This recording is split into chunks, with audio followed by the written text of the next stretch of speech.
Boa noite, irmãos. Paz seja convosco. Estamos aqui para mais um vídeo com a palavra de Deus para a sua vida nessa quinta-feira. E eu gostaria que você abrisse a palavra lá em Marcos, capítulo 14, do versículo 32 ao versículo 46. Nós vamos falar sobre o tema A Última Quinta-feira de Jesus, antes da sua morte. Marcos 14, 32 ao 46. Diz assim a palavra do Senhor, no versículo de número 32. E foram a um lugar chamado Getsemane, e disse aos seus discípulos: Assentai-vos aqui, enquanto eu oro. E tomou consigo a Pedro, a Tiago e a João, e começou a ter pavor e a angustiar-se. E disse: A minha alma está profundamente triste até a morte. Ficai aqui e vigiai. E tendo ido um pouco mais adiante, prostrou-se em terra e orou para que, se fosse possível, passasse dele aquela hora. E disse: Abba, Pai, todas as coisas são possíveis. Afasta de mim este cálice. Não seja, porém, o que eu quero, mas o que tu queres. E chegando, achou-os dormindo, e disse a Pedro: Simão, dormes? Não pode vigiar uma hora? Vigiai e orai, para que não entreis em tentação.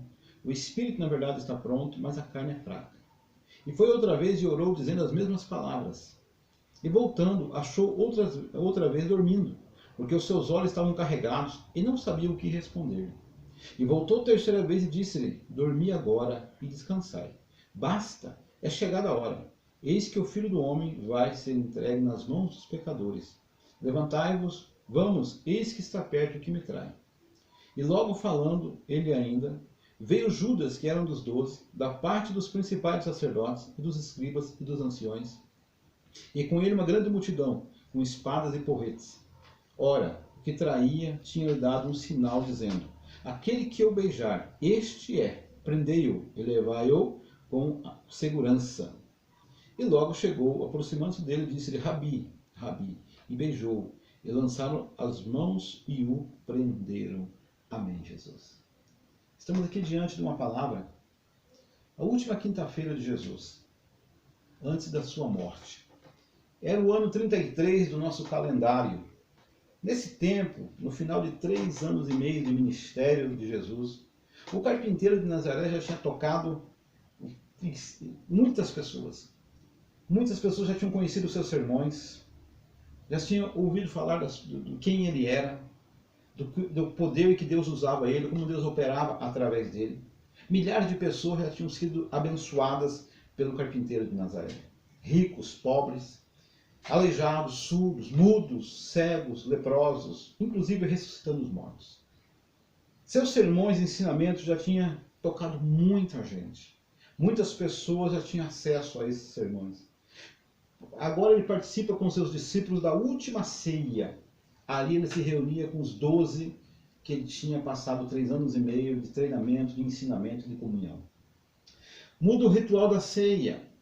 Usa o pão, usa o vinho como um símbolo do que ia acontecer com ele, da sua morte de cruz, do seu sangue derramado lá na cruz.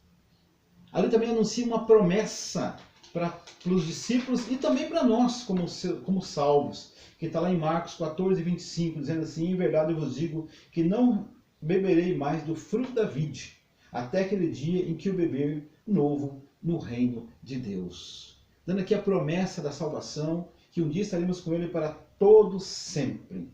Jesus agora com seus discípulos, depois de cear, saem daquele local e vão para o Monte das Oliveiras. Chegando lá no Getsemane, pediu que os discípulos que se assentassem no local, pegou os 3 discípulos mais chegados, Pedro, Tiago e João, e levou um local à parte para orar. Disse aos discípulos: Fiquem aqui e vigiai comigo, orai comigo. Porque ele estava com grande sofrimento agora. Havia angústia no coração de Jesus. Ele sabia de toda a sua guerra, de toda a sua batalha. E ele pede para os 3 discípulos mais próximos dele ajudarem ele em oração. A sua alma angustia, a sua alma passa agora por um grande sofrimento, porque toda a humanidade, todo o peso da humanidade estava sobre os ombros de Jesus. Todo o fardo da humanidade estava sobre os ombros de Jesus. E ele deixa os 3 ali e vai orar à parte, num local à parte. Quando ele retorna, os 3 estão dormindo. E ele diz: Pedro, não pode vigiar comigo apenas 1 hora? E ele retorna para a oração deixando os três ali. Volta pela segunda vez, os três estão dormindo. Ele diz, Pedro, vigiai. O espírito, na verdade, está pronto, mas a carne é fraca. Daqui uma lição para Pedro com relação à oração. Retorna pela terceira vez para orar. E ele retorna a orar as mesmas palavras. A angústia e a dor de Jesus é tão grande que a Bíblia diz que o seu suor se torna em sangue e escorre até a terra. Tamanho era o sofrimento que Jesus ia passar. Ele estava sentindo toda a dor da humanidade. Tudo aquilo que era para mim passar, estava agora o meu Jesus passando. A agonia da cruz, o sofrimento de sua morte, tudo o que estava sobre nós de pecado, estava recaindo agora sobre Jesus. Recaindo sobre ele. Os discípulos não conseguem entender isso até aquele momento. Ele abre o coração para os discípulos da sua situação, mas eles não entendem e não conseguem orar com ele. Porque, na verdade, o preço a ser pago era por Jesus. Ninguém tinha condições de pagar esse preço. Ninguém podia pagar esse preço. Pela terceira vez que ele ora, os discípulos estão dormindo. Ele retorna e diz, olha, chega, basta. É chegada a minha hora. O traidor há de chegar neste momento. E quando ele começa a falar, de repente chega Judas com uma grande multidão, com porretes, com varapaus, com armados, para prender Jesus. Eles chegam até Jesus e o sinal era que Judas daria a toda aquela multidão que o homem que ele beijasse seria o Messias. Seria o Cristo que eles deviam prender. Judas agora chega até Jesus, chama ele de Rabi e dá um beijo nele. E quando ele dá um beijo nele, eles prendem Jesus. Eles pegam o meu e o seu Jesus. Aqui se cumpre uma palavra profética que está lá em Salmos de número 41, 9. Até o meu próprio amigo, íntimo, em que eu tanto confiava, que comia do meu pão, levantou contra mim o seu calcanhar. Falando aqui da traição de Judas, uma palavra que vem lá atrás, uma palavra profética de que Jesus seria traído pelo seu próprio amigo, no caso Judas. Jesus aqui agora está nas mãos de homens maus. Jesus agora é levado preso.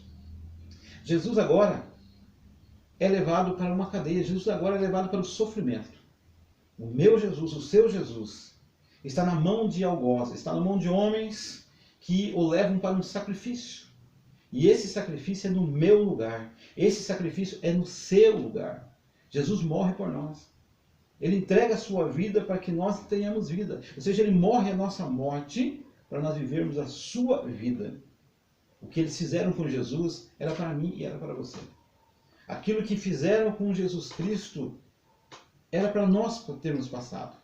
Mas recaiu sobre Jesus todos os nossos pecados. Foi preso em meu lugar. Foi preso em seu lugar. Foi esbofeteado em meu lugar. Jesus foi humilhado no meu e no seu lugar. A coroa de espinhos que colocaram sobre Jesus era para nós. Era a minha coroa, era a sua coroa. As chicotadas que Jesus levou, era minha chicotada, eram as suas chicotadas. Era de toda a humanidade. Os cravos que deveriam estar nas minhas mãos e nos meus pés, agora passam para as mãos e para os pés de Jesus. Aquela cruz rústica e pesada que Jesus carregou pelas ruas estreitas de Jerusalém, era a minha cruz e a sua cruz. Jesus carrega o meu pecado, o meu fardo, a minha condenação. Todo o mal que estava sobre mim vai sobre Jesus agora. Há aquele túmulo vazio e frio que colocaram o meu e o seu Jesus. Era o nosso túmulo. Era para nós. Mas ele tomou o nosso lugar por amor. A Bíblia diz que ele morreu em meu e em seu lugar. Jesus paga um preço agora para que nós possamos viver. A pergunta é o que vamos fazer com o sacrifício de Jesus? O que vamos fazer com o que Jesus fez por nós pelo seu sacrifício? O que vamos fazer? Nós temos que entender que Jesus pagou um preço para a salvação de toda a humanidade. Jesus veio para morrer no lugar da humanidade. Ele disse, eu vim buscar e salvar o que se havia perdido. Jesus veio trazer salvação e libertação para o ser humano. Todo homem está no pecado. A Bíblia diz que não existe um justo, um sequer. Todos estão na condenação. Todos vão direto ao inferno. É isso que a Bíblia diz, sem rodeios. Mas existe um caminho de salvação, existe um caminho de libertação, existe uma oportunidade de salvação, e se chama Jesus Cristo. Recai sobre ele agora todo o pecado da humanidade. Por um homem entrou o pecado no mundo, que é Adão. E este pecado passou a toda a humanidade, mas agora entra a salvação através de Jesus Cristo. Eu quero que você veja que está escrito lá em Romanos, no livro de Romanos, capítulo de número 4, versículo de número 25, a Bíblia é muito clara, e diz assim, ó, o qual por nossos pecados foi entregue e ressuscitou para a nossa justificação. Então ele foi entregue pelos nossos pecados. Ele morreu a nossa morte, ele pagou o preço dos nossos pecados. Por isso nós temos salvação, quando entregamos a vida a Jesus. E ainda mais no livro de Romanos, capítulo 5, versículo de número 8, diz o seguinte: mas Deus prova o seu amor para conosco, em que Cristo morreu por nós, sendo nós ainda pecadores. Ou seja, independente do pecado, independente de todas as falhas que nós temos, independente do erro do ser humano, Jesus morre naquela cruz pelos pecadores. Ele não veio buscar justos ao arrependimento, mas veio buscar o pecador. Então ele morre na cruz pelo pecador. Então cada um de nós que estamos aqui, cada ser humano, ele precisa de Jesus Cristo, do sacrifício de Jesus. E o versículo 9 ainda diz mais ainda: logo, muito mais agora, sendo justificados pelo seu sangue, seremos por ele salvos da ira. Vai haver um julgamento, vai vir uma ira sobre todo ser humano, mas todos aqueles que entregaram a vida a Jesus e foram justificados pelo sacrifício dele lá na cruz, esses não participarão da ira, mas sim da salvação em Cristo Jesus. Esses não passarão pelo sofrimento, mas estarão para sempre com o Senhor. Jesus morreu justamente para isso. O versículo 10 diz o seguinte: porque se nós, sendo ainda inimigos, fomos reconciliados com Deus pela morte de seu Filho, muito mais estando já reconciliados, seremos salvos pela sua vida. Ou seja, se nós nos reconciliarmos com Jesus, todo homem precisa se reconciliar com Jesus. Nenhum homem tem a capacidade de se salvar sozinho. Os seus atos de bondade, as suas coisas boas que ele pode fazer, a sua justiça humana não pode salvar nenhum ser humano. Porque a Bíblia diz que nós não somos salvos pelas obras, mas sim pela graça em Cristo Jesus. A salvação é de graça. Mantê-la não é, mas a salvação é de graça. Quando você entrega a sua vida a Jesus, se arrepende dos seus pecados, reconhece que é um pecador, pede a misericórdia, a partir daquele momento, os seus pecados são perdoados e você passa de criatura a filho e se torna um novo homem, nova mulher. Então é muito importante entendermos isso. E aí em Romanos 5, versículo de número 18, ainda diz o seguinte: pois assim como por uma só ofensa veio o juízo sobre todos os homens para a condenação, assim também por um só ato de justiça veio a graça sobre todos os homens para a justificação de vida. Muitas pessoas dizem que é injusto o que foi feito. Pelo pecado de Adão, todos serem pecadores. Que isso é injusto. Mas a Bíblia diz que por um ato de injustiça, todos se tornam pecadores. Mas também por um ato de justiça de Jesus Cristo, todos podem ser justificados. Então, se o ato que foi feito por Adão parece injusto, quanto mais o ato feito por Jesus Cristo sofreu em meu lugar. Jesus é inocente, não tinha pecado, mas morreu em nosso lugar. Então, por Adão você recebe a morte, mas por Jesus você recebe a vida. Basta se entregar e viver esta palavra. E o versículo de número 19 lá diz o seguinte: porque como pela desobediência de um homem, muitos foram feitos pecadores, assim pela obediência de um, muitos serão feitos justos. Então, pela desobediência de um homem, todos foram feitos pecadores. Por isso que todos pecaram e destituídos estão da glória de Deus. Mas a Bíblia diz que todos aqueles que o receberem, deu o poder de serem feitos filhos de Deus. Então, o ato de justiça de Jesus Cristo pode nos libertar. Por isso que Jesus foi para a cruz. Por isso que Jesus não se levantou contra os seus algozes. Por isso Jesus cumpriu com o seu papel. Por isso Jesus, ele não precisava ter morrido naquela cruz. Ele é o Filho de Deus, mas ele pagou o preço para a minha salvação e para a sua salvação. E qual é a nossa decisão? Qual é a nossa posição com relação a isso? O que nós vamos fazer com isso? Eu vou te dar um conselho: se você ainda não entregou a vida para Jesus, entregue. Não espere para amanhã, porque amanhã pode não chegar.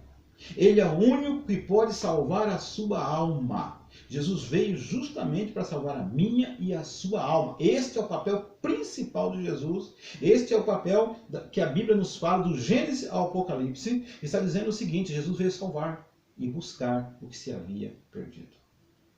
A salvação é a principal dádiva dada por Deus ao ser humano. Mas nada neste mundo vai valer a pena. Dinheiro, carro, casas, fama, fortuna, diversões, nada vai valer a pena se um dia nós não entrarmos no reino de Deus. Como eu faço para entrar no reino de Deus? Um exemplo muito claro disso é quando Jesus foi crucificado. Do lado dele morrem 2 ladrões, 2 salteadores, 2 homens que para a época eram malditos. Por isso que a Bíblia diz que Jesus foi maldito em nosso lugar, morrendo no madeiro.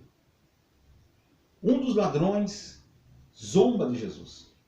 Ele já tinha ouvido falar de Jesus, pela forma que ele zomba de Jesus. Ele disse que não é o Filho de Deus, salve a ti, salve a nós também. Mas o outro ladrão o repreende dizendo: cala-te, será que você não teme a Deus estando com ele na própria morte?